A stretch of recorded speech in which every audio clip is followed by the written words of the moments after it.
एक बार फिर से बहुत बहुत स्वागत है आप सभी का शिक्षक शिक्षा यूट्यूब चैनल पे। और आज के इस क्लास में हम लोग प्रधान शिक्षक की तैयारी को कंटिन्यू करेंगे।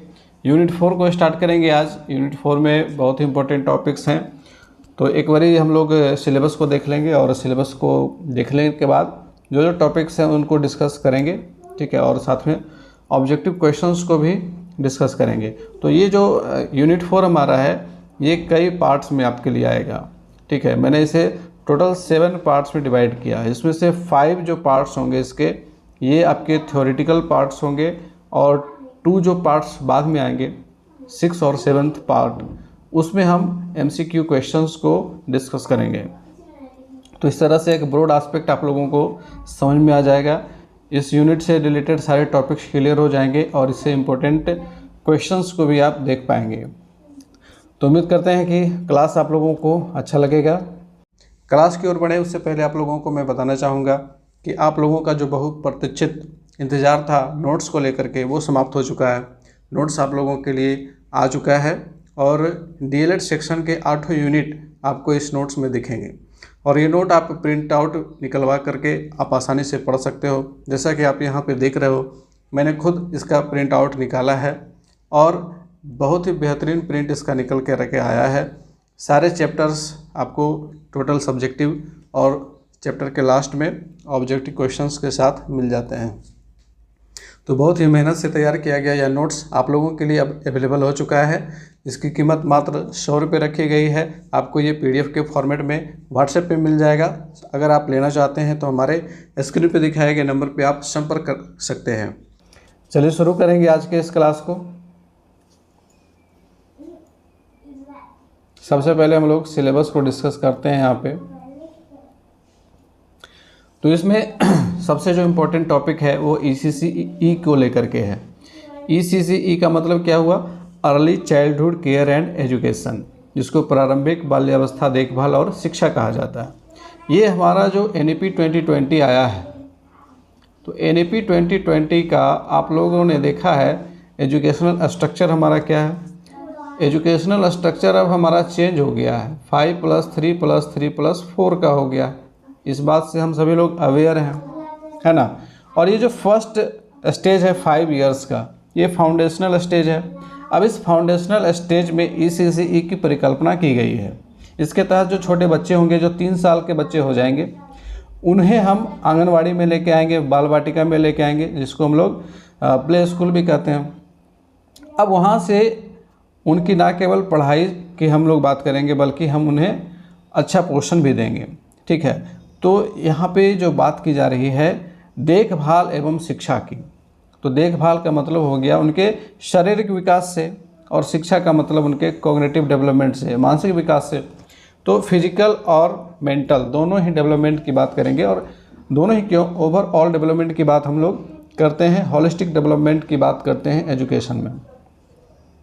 तो इसलिए ECCE का महत्व बहुत ज़्यादा अभी आ गया है। हाल के रिसर्च में ये पाया गया है कि हमारी जो मानव जाति है इसमें जो विकास की जो प्रक्रिया होती है, मस्तिष्क की जो विकास की प्रक्रिया होती है, ये 6 वर्ष तक की आयु में सबसे ज़्यादा तेज़ी से होती है, सबसे तीव्र गति से होती है। और अगर इन 6 वर्षों में बच्चे को अच्छा परिवेश मिलता है, समृद्ध वातावरण मिलता है, तो उसका मस्तिष्क बिल्कुल अच्छे से डेवलप होता है। तो इससे रिलेटेड बहुत सारे वर्क किए गए हैं और इसी में सबसे इम्पोर्टेंट ECCE है। तो ये आपके लिए बहुत ज़्यादा इम्पोर्टेंट टॉपिक है। आप इससे रिलेटेड डिटेल अगर आप मटेरियल चाहते हैं तो आप DLED का बुक पढ़ सकते हैं। ECCE के ऊपर आपको DLED का बुक जो है वो मैंने व्हाट्सएप ग्रुप में भी प्रोवाइड करवाया था, टेलीग्राम चैनल पे भी, वहाँ पे भी है, आप वहाँ से डाउनलोड करके आप पढ़ सकते हैं। तो इसमें सारे चीज़ों को समझते चलेंगे। ECCE क्या है, इसकी आवश्यकता क्यों पड़ी, इसका उद्देश्य क्या है, इसका लघु उद्देश्य क्या है, दीर्घ उद्देश्य क्या है, इसका पाठचर्या किस प्रकार का होना चाहिए, पाठ्यक्रम में हम कौन कौन सी चीज़ों को शामिल करेंगे, किस तरह से बच्चों के लिए बहुत तरह की चीज़ें अफेक्ट करती हैं उनको, ठीक है। और इसके अलावा जो है कक्षा में विकासोन्मुखी बाल केंद्रित तथा समावेशी वातावरण का निर्माण कैसे करेंगे, ठीक है। विशेष आवश्यकता वाले जो बच्चे हैं और उनको प्रारंभिक बाल्यावस्था देखभाल और शिक्षा कैसे हम प्रदान करेंगे, ठीक है। इसके अलावा देखिए बिहार में हमारी स्थिति क्या है, राज्य में प्रारंभिक बाल्यावस्था शिक्षा की चुनौतियाँ किस प्रकार से हैं, और साथ ही हमारे जो बिहार के अंदर ईसीसी के ऊपर जो वर्क हो रहा है उसके बारे में भी चर्चा करेंगे। तो इस तरह से एक समेकित रूप से ईसीसी के ऊपर ही हमें फोकस रखना है इस चौथी इकाई में, ठीक है। पूरी तरह से ईसीसी को यहाँ पे रिलेट किया गया, ईसीसी के सारे टॉपिक्स को यहाँ पे कवर अप करना है, ठीक है। तो ईसीसी के संदर्भ में आप एक चीज़ और याद रखेंगे, एक हमारा न्यू एजुकेशन पॉलिसी के तहत टॉय पेडागोजी आया है, ये बिल्कुल नया है अभी, ठीक है। टॉय पेडागोजी, ये टॉय पेडागोजी क्या है? बच्चों को खिलौने के माध्यम से सिखाना। आप लोगों ने देखा होगा आंगनबाड़ी केंद्र पर छोटे छोटे बच्चों को ना लकड़ी के बने हुए, रबड़ के बने हुए कुछ खिलौने दिए जाते हैं। आप लोगों ने देखा होगा गाजर, प्याज, आलू, इस तरह की चीज़ें वो लकड़ी की बनी होती हैं, ताकि बच्चे अगर उनको बाई चांस मुँह में भी ले तो उनको नुकसान नहीं हो, क्योंकि छोटे छोटे बच्चे आंगनबाड़ी केंद्र पे आते हैं और छोटे बच्चों का ये स्वभाव होता है, ये सहज स्वभाव होता है कि वे किसी भी चीज़ को लेकर के मुंह में डाल लेते हैं। तो इसलिए उनको उस तरह की चीज़ों के बने हुए खिलौने प्रोवाइड करवाए जाते हैं जिससे उनको नुकसान ना पहुँचे। तो टॉय पेडागोजी की अवधारणा, इसको भी आपको समझना चाहिए, और इससे रिलेटेड एक डॉक्यूमेंट है, उसे भी मैं ग्रुप में शेयर कर दूंगा, आप लोग उसे देख लीजिएगा कि टॉय पेडागोजी होती क्या है और उसको क्यों शामिल किया गया। तो उसके पीछे भी ईसीसीई का ही मेन मैटर है। ईसीसीई को अच्छे तरीके से इम्प्लीमेंट करने के लिए टॉय पेडागोजी का कंसेप्ट आया है, जिसमें बच्चों को खिलौनों के माध्यम से सिखाना है, ठीक है। खेल खेल में तो सिखाते ही थे, बहुत तरह के खेलने के साधन थे। अब आ गया है कि टॉय पेडागोजी, बच्चों को खिलौनों के माध्यम से सिखाना है, गुड्डे गुड़ियों के माध्यम से सिखाना है, कठपुतली के खेल से सिखाना है। आप जितने भी हम रियलिस्टिक चीज़ों को देखते हैं उसके खिलौने लकड़ी के बना सके तो वो बेटर होता है, रबड़ के बना सके तो वो अच्छा होगा, ताकि बच्चे को नुकसान ना पहुंचे और वो खेलने के माध्यम से सीख सकें। तो इस तरह की चीज़ें टॉय पेडागोजी के अंतर्गत आती हैं। अच्छा, एक छोटा सा टेस्ट आप लोग खुद का लीजिए, खुद का सेल्फ असेसमेंट कीजिए। यहाँ पे आपके स्क्रीन पे ICDS से रिलेटेड कुछ घटक हैं, आपको इन्हें ऊपर से नीचे के क्रम में सजाना है, ठीक है। सबसे टॉप पे कौन सी संस्था होगी, ये सारी संस्थाएं हैं जो ICDS को कंडक्ट कराती हैं हमारे देश में, ठीक है। ICDS का मतलब इंटीग्रेटेड चाइल्ड डेवलपमेंट सर्विस, समेकित बाल विकास परियोजना जिसको कहते हैं। ये हमारे देश में 1975 से कार्यरत है, लेकिन अब जाकर के इसके ऊपर ज़्यादा वर्क हो रहा है, ज़्यादा फोकस दिया जा रहा है। पहले ये महिला एवं बाल विकास मंत्रालय के अधीन आता था, फिर इसको अब जो है ना शिक्षा विभाग के तहत लाया गया है, एजुकेशन मिनिस्ट्री के अंतर्गत लाया गया है। तो यहाँ पे आपको फटाफट से इसको सजा लेना है। अब यहाँ पर देखिए CMU का मतलब क्या है। CMU का मतलब है सेंट्रल मॉनिटरिंग यूनिट, जो सबसे टॉप लेवल की यूनिट होगी, है ना, केंद्र स्तर पर जो जांच करने वाली यूनिट होगी। आंगनवाड़ी बाल वाटिका ये सबसे नीचे चला जाएगा, क्योंकि ये सबसे निचले स्तर पे है, लेकिन सबसे ज़्यादा इम्पोर्टेंट भी यही है। अच्छा, इसके बाद CDPO है। CDPO का मतलब क्या होता है? CDPO से आप सभी लोग अवेयर होंगे, हाँ, सारे ब्लॉक में CDPO है। इसको क्या कहते हैं? चाइल्ड डेवलपमेंट प्रोजेक्ट ऑफिसर, है ना, जो इन सारी चीज़ों की मॉनिटरिंग करते हैं, आंगनबाड़ी बाल वाटिका, और इसको कैसे मॉनिटर करना है। प्रखंड स्तर पर इसको मॉनिटरिंग करने के लिए सबसे ये जो बड़े ऑफिसर होते हैं ये CDPO होते हैं, है ना। अच्छा, DPO क्या हो गए? DPO तो हमारे ज़िला में होते हैं, डिस्ट्रिक्ट प्रोग्राम ऑफिसर। और इसके बाद SMU है, स्टेट मॉनिटरिंग यूनिट। तो देखिए CMU सबसे ऊपर रहेगा, इसके नीचे आ जाएगा SMU, और SMU के नीचे आ जाएंगे DPO साहब, DPO साहब के नीचे आ जाएंगे CDPO साहब, CDPO, और CDPO के नीचे आंगनबाड़ी के ऊपर भी एक सुपरवाइज़र की पोस्ट होती है। तो सुपरवाइज़र को हम लोग यहाँ पे कंसिडर नहीं करते हैं। मेन ये सारे यूनिट आपको ICDS के तहत देखने को मिलते हैं, ठीक है। ये देखिए आपका उचित क्रम में सजा हुआ है, आप इसका स्क्रीनशॉट ले सकते हैं, ठीक है। अब हम लोग आ जाते हैं ECC की आवश्यकता एवं उद्देश्य के ऊपर। अब यहाँ पर भारतीय संदर्भ में हम लोग देख रहे हैं तो प्रारंभिक बाल्यावस्था देखभाल और शिक्षा जो है ECCE है, इसको सामान्यतः जन्म से लेकर के 8 वर्ष की आयु वाले बच्चों की देखभाल एवं शिक्षा के रूप में परिभाषित किया जाता है। इसके तहत क्या क्या चीज़ें शामिल है इसको समझ लीजिए। 0 से 3 वर्ष के बच्चों के लिए पालना घर, क्रेच द्वारा प्रारंभिक उत्प्रेरणा कार्यक्रम या फिर गृह उत्प्रेरक परिवेश ये प्रदान करना है। यानी कि जब बच्चे का जन्म होता है, या इनफैक्ट कहें कि ICDS तो उसी टाइम से काम करना शुरू कर देता है जब महिलाएं गर्भवती होती हैं। माता का गर्भधारण जैसे ही होता है तो आंगनबाड़ी कार्यकर्ताओं, आशा कार्यकर्ताओं, इन सब का वर्क है कि जो भी महिलाएं अगर उस पोषक तत्व के तहत, है ना, प्रत्येक आंगनबाड़ी का पोषक तत्व पोषण क्षेत्र बटा होता है ना, पोषक तत्व मैंने कह दिया, सॉरी, पोषण क्षेत्र बटा होता है। पोषक क्षेत्र जैसे हमारे विद्यालय का होता है, प्रारंभिक विद्यालय का 3 किलोमीटर, प्राथमिक विद्यालय का 1 किलोमीटर का, तो उसी तरह से आंगनबाड़ी का भी होता है ना, वो क्या बोलते हैं उसको, सबसे छोटा स्तर पे वार्ड, है ना, तो वार्ड वाइज आंगनबाड़ी बटे होते हैं, हर एक वार्ड में एक आंगनबाड़ी। तो उस वार्ड में जिस भी महिला का गर्भधारण होता है तो उस महिला का उस टाइम से लेकर के बच्चे के जन्म तक उनकी पूरी मॉनिटरिंग होती है, समय समय पे टीकाकरण, इसके अलावा पोषक फलाहार या पोषक आहार भी दिए जाते हैं। इसके अलावा कुछ धनराशि भी दी जाती है और उनका पूरा मॉनिटरिंग होता है, ट्रैकिंग होता है। फिर बच्चे का जब जन्म होता है तो जन्म से फिर उसके आगे 3 साल तक ये पालना घर वाला कंसेप्ट है। इसके तहत बच्चों को पोषक तत्व दिए जाते हैं, पोषण आहार दिए जाते हैं, साथ ही कुछ धनराशि भी दी जाती है। और इसके बाद जब 3 साल के हो जाते हैं तो 3 साल के होने के बाद वो आंगनवाड़ी केंद्र में आते हैं। वहाँ पे उन्हें बहुत तरह के खेल की गतिविधियों के माध्यम से अक्षर पहचान करवाया जाता है, वर्णमाला पहचान करवाई जाती है। फिर उन्हें धीरे धीरे पढ़ने के लिए सिखाया जाता है। यानी कि विद्यालय में आने से पूर्व की तैयारी, प्री स्कूलिंग जिसको हम लोग कहते हैं, वो आंगनवाड़ी केंद्रों पे होती है। तो अभी तक जो चीज़ें हो रही थी उसमें बहुत सारी कमियां थी, तो सरकार ने इसको गंभीरता से लिया है। NEP 2022 हमारा है, तो इसमें सबसे गंभीरता से इस पॉइंट को लिया गया है। और ये फर्स्ट स्टेज जो हमारा फाउंडेशनल स्टेज है, इसको लेकर के एक व्यापक कमेटी बनाई गई और उस कमेटी ने ये डिसाइड किया कि हमें इस लेवल पे बच्चों के लिए बहुत ज़्यादा बेहतर कार्य करने की ज़रूरत है, और इसीलिए ECCE का इम्प्लीमेंटेशन किया गया है।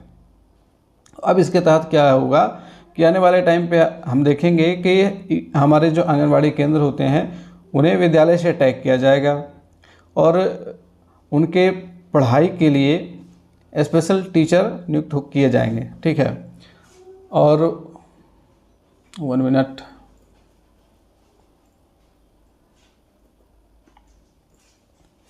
तो उनके लिए जो टीचर बहाल होंगे वो NTT कोर्स करके आएंगे। NTT का मतलब नर्सरी टीचर ट्रेनिंग। ये नर्सरी टीचर ट्रेनिंग किए हुए लोग नियुक्त किए जाएंगे छोटे छोटे बच्चों को पढ़ाने के लिए। और इसमें खास करके महिलाओं की ज़्यादा भागीदारी होगी, क्योंकि छोटे छोटे बच्चों को संभालना और महिलाओं को वो ज़्यादा कह सकते हैं कि प्रीफर करते हैं लोग, तो इसलिए NTT में महिला शिक्षकों की भागीदारी ज़्यादा रहेगी, या कह सकते हैं उनको ज़्यादा प्रेफरेंस मिलेगा। ऐसा नहीं कि पुरुष शिक्षक नहीं रहेंगे, वे भी रहेंगे, लेकिन महिलाएं उनकी तुलना में ज़्यादा रहेंगी। तो जो भी आगे अपना करियर इस क्षेत्र में बनाना चाहते हैं तो NTT का कोर्स कर लें, तो आने वाले टाइम पे जो बहुत बड़ी संख्या में वैकेंसी आएगी, क्योंकि पूरे देश में इसको इम्प्लीमेंट किया जा रहा है, ठीक है। तो अभी आप हाल फिलहाल में देखिएगा तो DSSS जो वैकेंसी निकालती है दिल्ली में शिक्षक भर्ती, तो वहाँ पे NTT की भी वैकेंसी आई हुई है।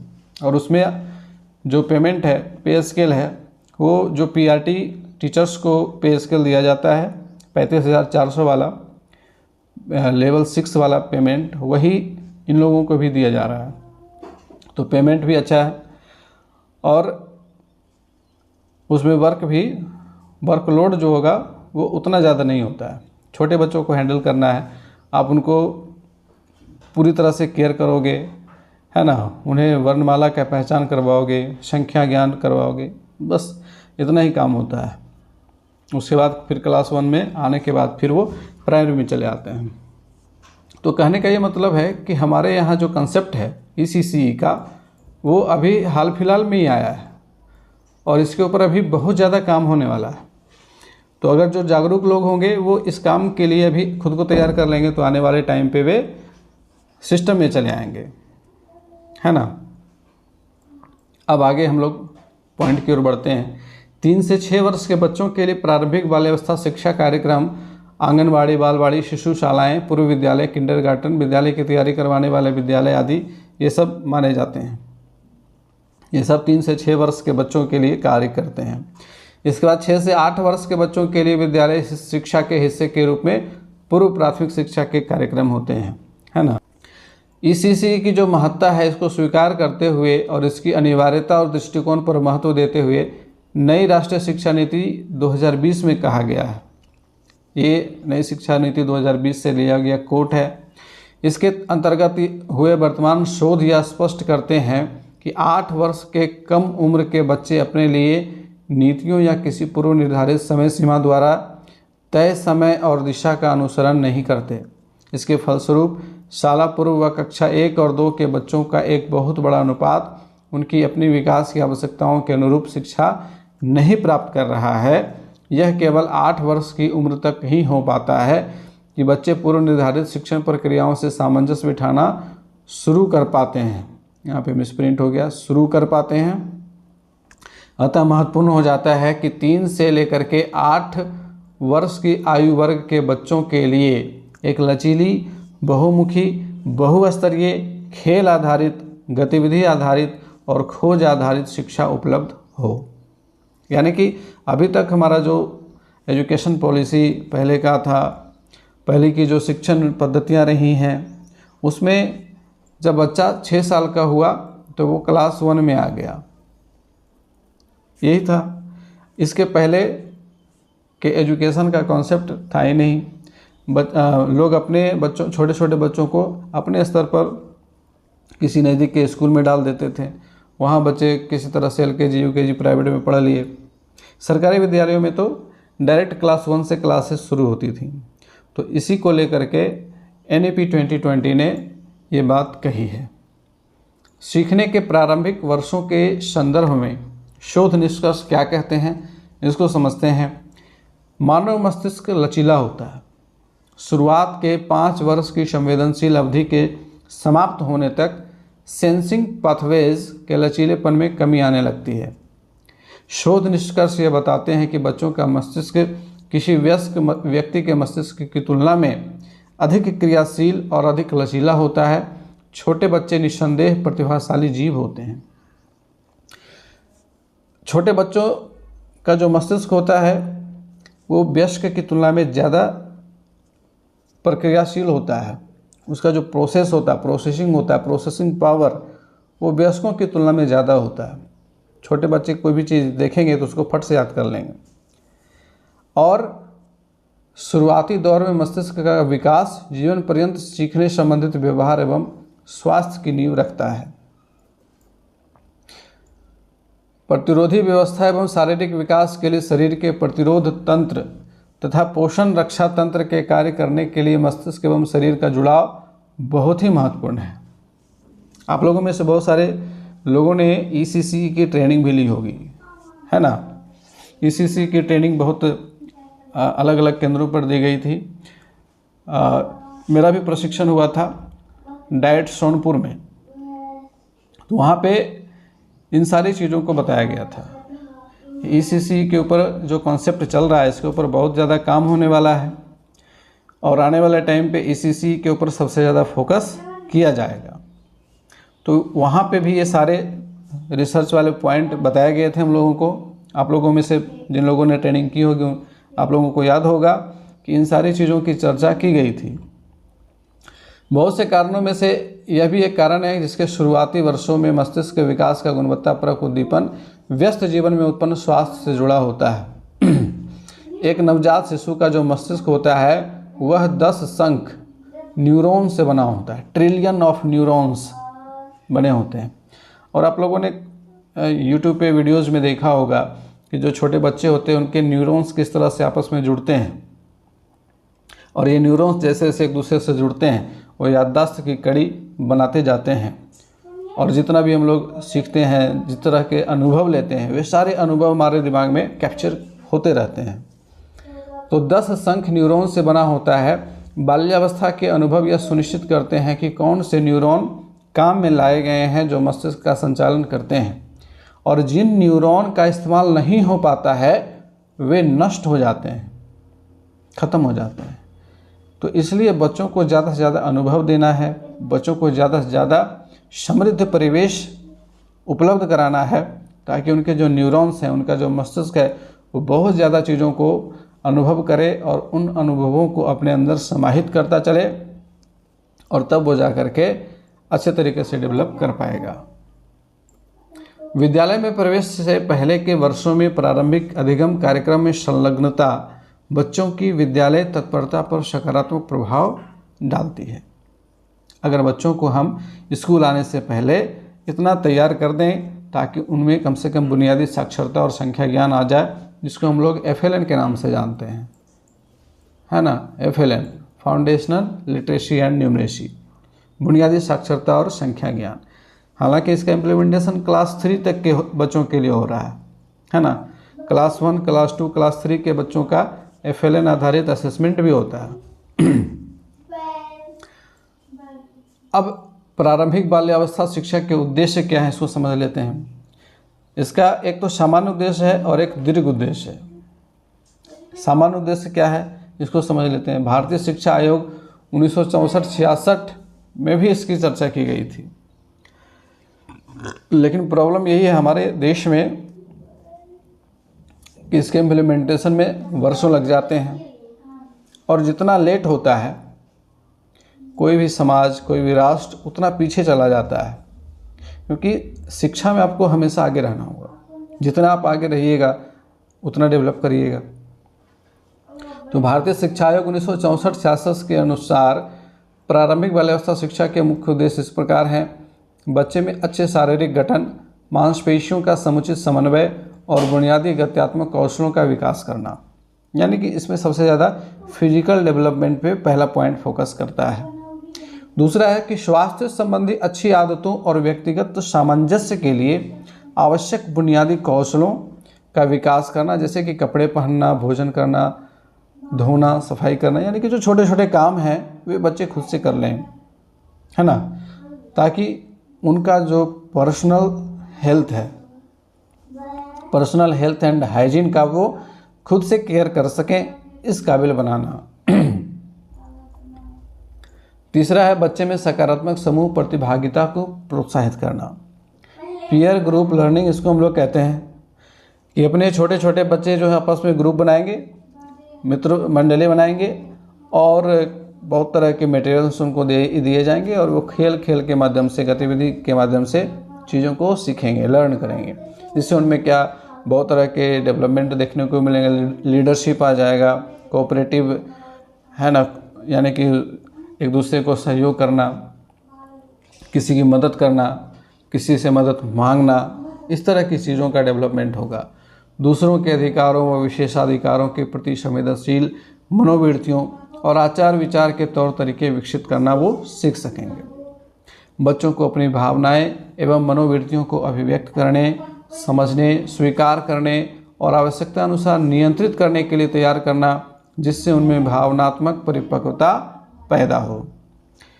बच्चों में सौंदर्यानुभूति का विकास और संवर्धन करना, ये भी इसका एक सामान्य उद्देश्य है। बच्चों में बौद्धिक जिज्ञासाओं को उत्प्रेरित करना। छोटे छोटे बच्चे जब आपके केंद्र पर आएंगे तो उनमें बौद्धिक जिज्ञासाओं को जागृत करना, उत्प्रेरित करना, ये हमारा लक्ष्य होना चाहिए। अपने आसपास के परिवेश को समझने में मदद करना, खोजबीन करना और कुछ नया करने एवं प्रयोग करने के लिए अवसर प्रदान करना, उनमें नई नई रुचियां जगाना, ये सारे लक्ष्य हैं। स्व अभिव्यक्ति के पर्याप्त अवसर देकर बच्चों में रचनात्मकता और आत्मनिर्भरता को प्रोत्साहित करना। कोई भी छोटा छोटा काम है तो उसे खुद से करने दें, है ना, ताकि उनमें स्व अभिव्यक्ति की भावना आए, वो अपनी रचनात्मकता को प्रदर्शित कर सकें। अपने विचार व भावनाओं को प्रवाह के साथ सही एवं स्पष्ट अंदाज में अभिव्यक्त करने की क्षमता को बच्चों में विकसित करना, ये सारे सामान्य उद्देश्य की श्रेणी में आते हैं। अब इसके बाद आते हैं विशिष्ट उद्देश्य क्या इसके निर्धारित किए गए हैं। तो विशिष्ट उद्देश्य में पहला है शारीरिक एवं गत्यात्मक विकास। ये भी एक तरह से फिजिकल डेवलपमेंट से जुड़ा हुआ है, और हम लोगों ने पीछे चर्चा भी की हुई है कि हमारा जो मोटर डेवलपमेंट होता है इसमें दो तरह का डेवलपमेंट है। एक तो है फाइन मोटर डेवलपमेंट और दूसरा है ग्रॉस मोटर डेवलपमेंट, सूक्ष्म गतिक कौशल और स्थूल गतिक कौशल, जिसको हम लोग हिंदी में कहते हैं। तो शिशु के अंगों का समुचित विकास, उनका संचालन एवं नियंत्रण तथा उनमें संतुलन लाना ही शारीरिक व गत्यात्मक विकास कहलाता है। गत्यात्मक विकास की गति में व्यक्ति स्वतंत्र होता है। गत्यात्मक विकास को मुख्य रूप से हम दो भागों में बांट सकते हैं, स्थूल गतिक कौशल और सूक्ष्म गतिक कौशल। अब इसका उद्देश्य क्या है? इसका उद्देश्य है पर्याप्त शारीरिक विकास को बनाए रखने में मदद करना, बच्चों में सूक्ष्म और स्थूल गतिक कौशलों का विकास करना, तंत्रिका पेशीय यानी कि न्यूरोमस्कुलर समन्वय का विकास करना, हमारी तंत्रिकाएं हमारे मांसपेशियों से, हमारे पेशियों से इतना कोऑर्डिनेट कर पाए कि हम किसी भी लक्षित कार्य को कर सकें, बच्चों से करवा सकें। इसके लिए बहुत सारे एक्टिविटीज़ हैं, इसके ऊपर भी हम लोगों ने डिस्कशन किया हुआ, आगे भी हम लोग करेंगे। दूसरा है हमारा संज्ञानात्मक विकास। विशिष्ट उद्देश्य में संज्ञानात्मक विकास है, कॉग्निटिव डेवलपमेंट है। संज्ञानात्मक विकास से तात्पर्य हमारे मस्तिष्क के विकास से होता है। छोटे छोटे बच्चे का कॉग्निटिव डेवलपमेंट सही दिशा में हो, अच्छे तरीके से हो, उचित मात्रा में हो, तो इसके लिए हमें इस विशिष्ट उद्देश्य को देखना है। ठीक है, ये विशिष्ट उद्देश्य हमारे लिए निर्धारित किया गया है। तो संज्ञानात्मक विकास से तात्पर्य उन सभी दक्षताओं के विकास से होता है जिनकी सहायता से हम अपने आसपास के वातावरण को समझते हैं। और इसमें हमारा सबसे फर्स्ट जो स्टेज आता है सीखने का, वो हम इंद्रियों के माध्यम से सीखते हैं। तो छोटे छोटे बच्चे इंद्रियों के माध्यम से सीखेंगे, तो उनके सीखने के लिए इस तरह की चीज़ें होनी चाहिए जिससे वे अपने इंद्रियों का उपयोग करके सीख सकें।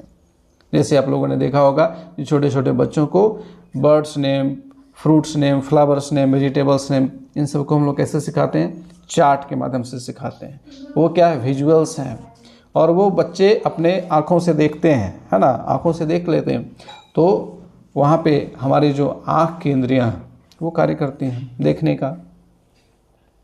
बहुत तरह के शब्दों को उन्हें सुनाया जाता है, गीत सुनाए जाते हैं, संगीत सुनाए जाते हैं, गाने सुनाए जाते हैं, कविताएं, कहानियाँ, ये सारी चीज़ों को सुनाया जाता है। तो श्रवण कौशल, वहाँ पे हमारा कान काम कर रहा है, वह भी ज्ञानेंद्रिय है ना। इसी तरह से बहुत सारे टेस्ट्स को, बहुत सारी चीज़ों को चखवा करके उनका टेस्ट बच्चों से पूछा जाता है, तो जीभ, टंग का हमारा वहाँ पे काम हो गया। इसी तरह से बहुत सारे खाद्य पदार्थों को, उनका जो स्मेल है, उनके माध्यम से बच्चों में संज्ञानात्मक विकास करवाया जाता है, टच करवा करके। तो इस तरह से हम ज्ञानेंद्रियों के माध्यम से बहुत तरह के कॉग्निटिव डेवलपमेंट को बच्चों के अंदर विकसित करवा सकते हैं। इसके बाद इसका जो उद्देश्य है वो हम लोग देखते हैं, पांचों ज्ञानेंद्रियों के उपयोग को प्रोत्साहित करना। जैसा कि अभी हम लोगों ने डिस्कस किया कि बच्चों के पांचों ज्ञानेंद्रियों को डेवलप करने के लिए आंगनवाड़ी केंद्र पर इस तरह से सारी चीज़ों को व्यवस्थित किया जाता है। ये आने वाले टाइम पे इसको और ज़्यादा व्यापक पैमाने पर किया जाएगा, जिससे कि बच्चे अपने ज्ञानेंद्रियों का उपयोग करके चीज़ों को अच्छे तरीके से और बेहतर तरीके से सीख सकें। स्मृति एवं सूक्ष्म अवलोकन क्षमता का निरंतर विकास करना। स्मृति यानी कि याद रखने की क्षमता, है ना। याद रखने का ये तात्पर्य नहीं कि बच्चों को रटवाएं, नहीं, रटवाना नहीं, उनको अनुभव करवाएं, एक्सपीरियंस करवाएं, और फिर उस एक्सपीरियंस को बार बार करवाएं ताकि उनकी स्मृति पटल पर वो चीज़ें अंकित हो जाएं। सूक्ष्म अवलोकन की क्षमता का विकास करना, छोटी छोटी चीज़ों को देखना, छोटी छोटी बातों पे गौर करना, ठीक है, सूक्ष्म अवलोकन, कर्मिक तथा तर्कपूर्ण चिंतन का विकास करना। इस तरह से बच्चे बात कर सकें कि लगे कि हाँ नहीं, उनका डेवलपमेंट सही दिशा में हो रहा है, सही दिशा में हो रहा है। वर्गीकरण एवं समस्या समाधान के कौशलों का विकास करना, अलग अलग चीज़ों को वो बांट पाते हैं, उनको शॉर्टिंग कर पाते हैं या नहीं कर पाते।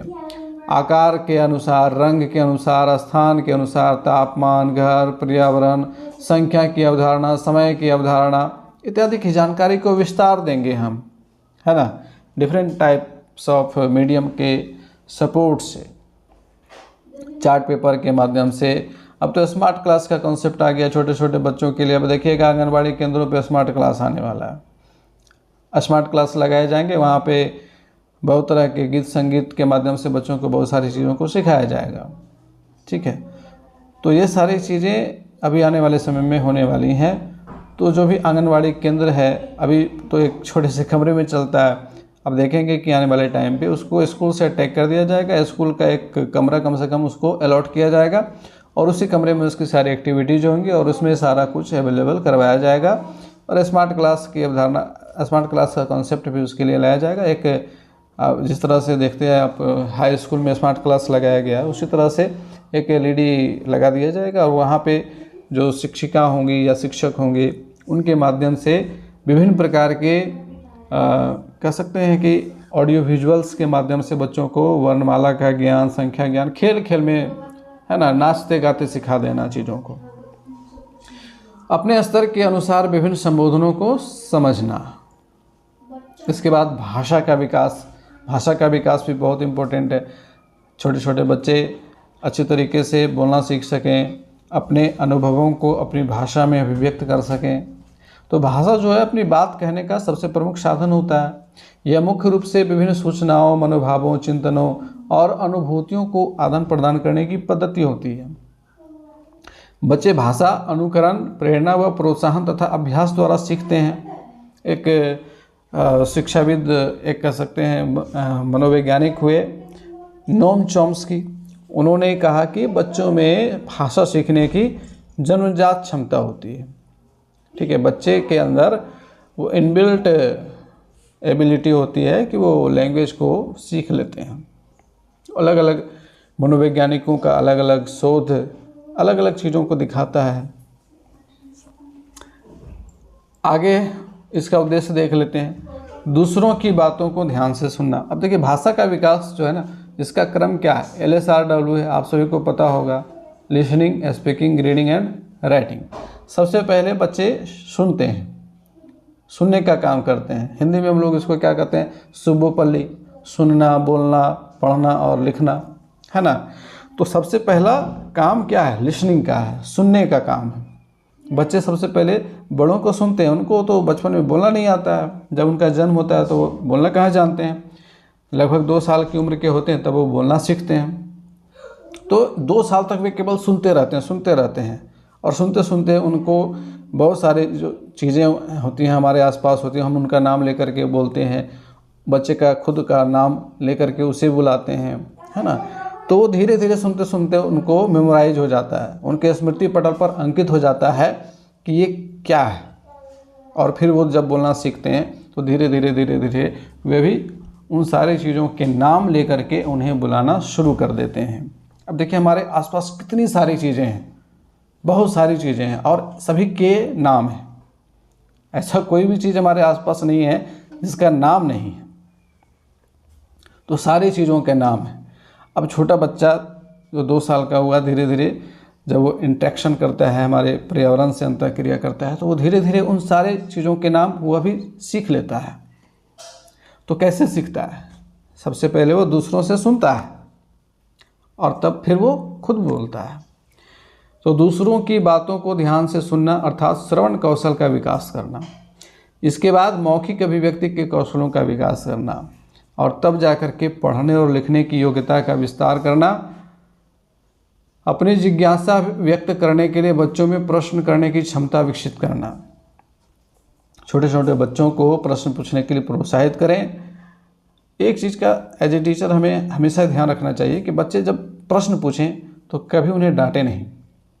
क्वेश्चंस इरिटेटिंग होते हैं, बहुत बार ऊब जाते हैं, लेकिन प्रश्न जब बच्चे पूछ रहे हों तो कभी उन्हें डांटना नहीं चाहिए, भले ही उसके आंसर हमें नहीं पता हो, है ना। ऐसा तो है नहीं कि हम लोग सर्वज्ञ हैं, सर्वज्ञाता हैं, सारे आंसर पते हैं।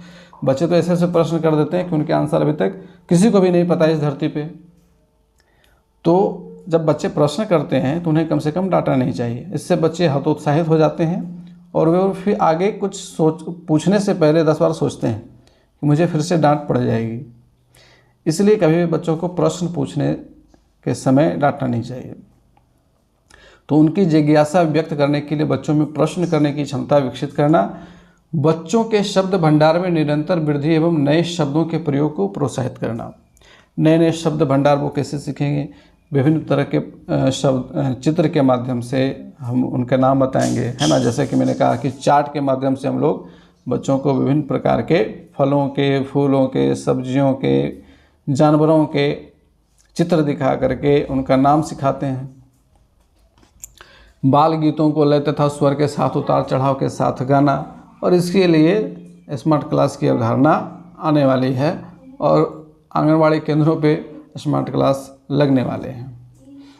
इसके बाद है सामाजिक एवं संवेगात्मक विकास। बच्चों के व्यवहार, गुणों और क्षमताओं में बहुत अधिक व्यक्तिगत भिन्नता होती है। जैसा कि हम लोगों ने विकास के सिद्धांत में पढ़ा, व्यक्तिगत भिन्नता का सिद्धांत। तो व्यक्तिगत भिन्नता तो ये कहती ही है कि सभी बच्चे एक दूसरे से बिल्कुल अलग होते हैं और उनका डेवलपमेंट का लेवल हर एक बच्चे का अलग अलग होता है। कुछ बच्चे देखिएगा कि बहुत सक्रिय होंगे, बहुत ज़्यादा एक्टिव होंगे, तो कुछ कोने में बैठा होगा, किसी से बात नहीं करेगा। आप पूछते रहिए क्या नाम है, क्या नाम है, बताएगा नहीं। तो एक तो ये पर्सनल डाइवर्सिटी का मामला है। कुछ बच्चे बहुत सक्रिय होंगे, मिलनसार होंगे, स्वतंत्र होंगे, जिज्ञासु होंगे, आक्रामक होंगे तथा खतरे उठाने वाले गुण अभिव्यक्त करते हैं, जबकि कुछ जो अन्य बच्चे होते हैं वो इस तरह के बच्चे नहीं होंगे, है ना। और व्यक्तित्व के बारे में भी हम लोगों ने डिस्कस किया हुआ है कि व्यक्तित्व भी 3 प्रकार का होता है ना। एक तो अंतर्मुखी, दूसरा बहिर्मुखी और तीसरा उभयमुखी। तो जो अंतर्मुखी व्यक्तित्व वाले बालक होते हैं या लोग होते हैं, वे जल्दी किसी से मिलते जुलते नहीं हैं, अपने आप में मगन रहते हैं।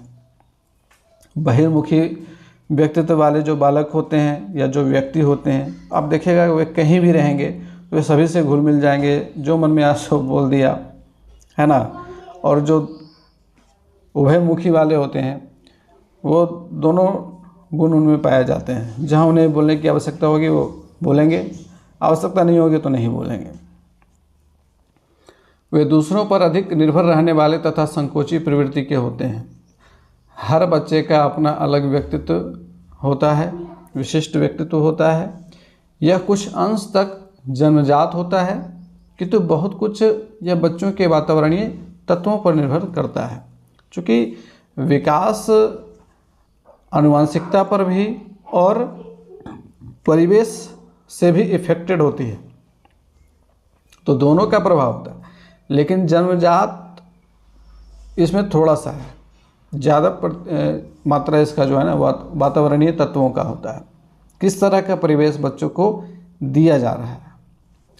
सामाजिक एवं संवेगात्मक विकास का मतलब बच्चे के व्यवहार एवं जीवन की विशेषताओं का एक ऐसा विकास है जिसमें वे अपने आप को किसी भी जगह एवं किसी भी वातावरण में अच्छी तरह से समायोजित कर सकें। बच्चे की समस्त क्रियाएं एवं व्यवहार उनके संवेगों पर निर्भर करता है। और संवेगों के बारे में हम लोगों ने पिछले क्लास में पढ़ा ना, यूनिट 3 में संवेग के बारे में। तो संवेग 14 प्रकार के होते हैं, मैकडूगल ने बताया है। मूल प्रवृत्तियाँ और संवेग, 14 मूल प्रवृत्तियों से 14 संवेग उत्पन्न होते हैं। ये सारा चीज़ याद रखते जाइएगा ताकि एग्जामिनेशन में जो है ना कंफ्यूज मत होइएगा। तो हमारा जो व्यवहार होता है वो हमारे संवेगों पर निर्भर करता है। संवेगों के संतुलित विकास पर ही उनका सामाजिक विकास आधारित होता है। अब इसके उद्देश्य की चर्चा कर लेते हैं। बच्चों में सुरक्षा की भावना का विकास करना, अपने संवेगों पर नियंत्रण कर पाना, वांछनीय व्यक्तिगत एवं सामाजिक आदतों का विकास करना, अपनी बारी की प्रतीक्षा करना तथा समूह में कार्य करना। अभी देखिए हमारे तरफ में बहुत ज़्यादा प्रॉब्लम इस चीज़ को लेकर के है कि हम लोग अपनी बारी का इंतज़ार नहीं करते हैं और ये एक क्योस उत्पन्न कर देता है। तो ये बच्चों को बचपन से सिखाना है। छोटे छोटे बच्चे जब होंगे तो उन्हें लाइन में लग कर के कोई भी काम करना है, तो जैसे कि अगर खाना लेना है तो लाइन में लगा दें, अपनी बारी का इंतज़ार करें, वेट फॉर योर टर्न। समूह में कार्य करना, समूह में कार्य कर लेते हैं, समूह में कार्य करने में दिक्कत नहीं होती। ये सबसे बड़ी दिक्कत है ना, अपनी बारी की प्रतीक्षा करना। आप टिकट काउंटर पर चले जाओ, लोग दिख जाएंगे, पीछे से आएंगे और आगे चले जाएंगे। तो अपनी बारी की प्रतीक्षा करना ये बचपन से सिखाना बहुत ज़रूरी है। सकारात्मक आत्मसंपर्तीय विकसित करना। आत्मसंपर्तीय, सेल्फ कॉन्सेप्ट या सेल्फ कॉग्निटिव, इसको मेटा कॉग्निटिव क्रेथवोल ने कहा है ना। एंडरसन एवं क्रेथवोल आप लोगों को याद होगा, डिस्कस किया हुआ है हम लोगों ने फर्स्ट यूनिट में ही। ब्लूम्स टेक्सोनॉमी के बाद एंडरसन एवं क्रेथवोल का टेक्सोनॉमी हम लोगों ने पढ़ा था। तो उसमें जो है मेटा कॉग्निटिव तो सबसे ऊपर की बात है। अब छोटे छोटे बच्चे उतना तो ऊपर नहीं जाएंगे, लेकिन उनमें हाँ सेल्फ स्टीम डेवलप करना बहुत ज़रूरी होता है। इसके बाद शाला पूर्व केंद्र के विभिन्न कार्यकलापों में सहयोग देना। बहुत तरह के एक्टिविटी जो हम लोग करवाएंगे तो बच्चे उसमें पार्टिसिपेट कर सकें, है ना। खुद से वो आकर के उन सारे एक्टिविटी में पार्टिसिपेट करें, इस लायक उन्हें बनाना है। अपनी भावनाओं को प्रकट करने तथा आत्मनिर्भर होना, वयस्कों की बात को सुनना तथा उनके निर्देशों को समझने की क्षमता का विकास करना, ज़रूरतमंदों की सहायता करना, स्थिति के अनुसार संयत व्यवहार करना। ज़रूरतमंदों की सहायता करना ये हमें बहुत ज़रूरी है सिखाना सभी बच्चों को, ठीक है। इसके बाद है सृजनात्मक अभिव्यक्ति तथा सौंदर्य बोध का विकास। सभी बच्चों में सृजनात्मक क्षमता होती है। सृजनात्मकता का मतलब हो गया ना कि क्रिएट करना। अगर बच्चा खुद से कोई पिक्चर बना दे रहा है, उसके घर में उसके मम्मी पापा हैं, दादा दादी हैं, अगर वो खुद से बिना किसी के कहे अपने बेस पर अपने पेंसिल से दादा की तस्वीर बना देता है, वो उसमें क्रिएटिविटी है, बहुत अच्छी क्रिएटिविटी है। वो किसी फल को देखता है और फल के चित्र बना देता है, किसी पेड़ को देखता है, किसी पक्षी को देखता है और उसके चित्र बना देता है। किसी चीज़ की उसे ज़रूरत पड़ती है तो उसके लिए वो प्रयास करता है, कागज़ का या किसी अन्य कबाड़ से जुगाड़ बना लेता है। इस तरह की चीज़ें अगर वो करता है तो दैट मीन्स उसमें क्रिएटिविटी है। और जो छोटे छोटे बच्चों के 3 साल के बच्चों के, इनमें बहुत ज़्यादा क्रिएटिविटी की हम अपेक्षा नहीं कर सकते हैं। उनमें हम डेवलपमेंट करेंगे, है ना। इन सारी चीज़ों का डेवलपमेंट करना है। यही सारे तो उद्देश्य निर्धारित किए गए ना, विशिष्ट उद्देश्य के तहत ये सारी चीज़ें हैं। तो सृजनात्मक अभिव्यक्ति और सौंदर्य बोध का विकास हमें करना है बच्चों में। बच्चों में होगा नहीं, हमें करना है, और अगर है तो उसे और ज़्यादा अच्छा बनाना है। तो जब हम आरंभिक बाल्यावस्था की बात करते हैं तो हमारा उद्देश्य रचनात्मक प्रक्रिया पर जोर देने का होता है, ना कि सृजनात्मक अभिव्यक्ति के परिणामों का। अपनी कल्पना शक्ति को कला एवं रचनात्मक क्रिया के माध्यम से अभिव्यक्त करना और नई नई वस्तुओं की रचना करना सृजनात्मकता कहलाती है। यह स्वयं की भावनाएं और विचार प्रस्तुत करने का एक माध्यम होती है। उद्देश्य की चर्चा कर लेते हैं। सृजनात्मक चिंतन का विकास करना, बच्चों में सृजनात्मक चिंतन हो सके, यानी कि वो खुद से क्रिएट करने के लिए प्रेरित हो सकें। कला तथा अन्य क्रियाओं के माध्यम से सृजनात्मक अभिव्यक्ति का विकास करना।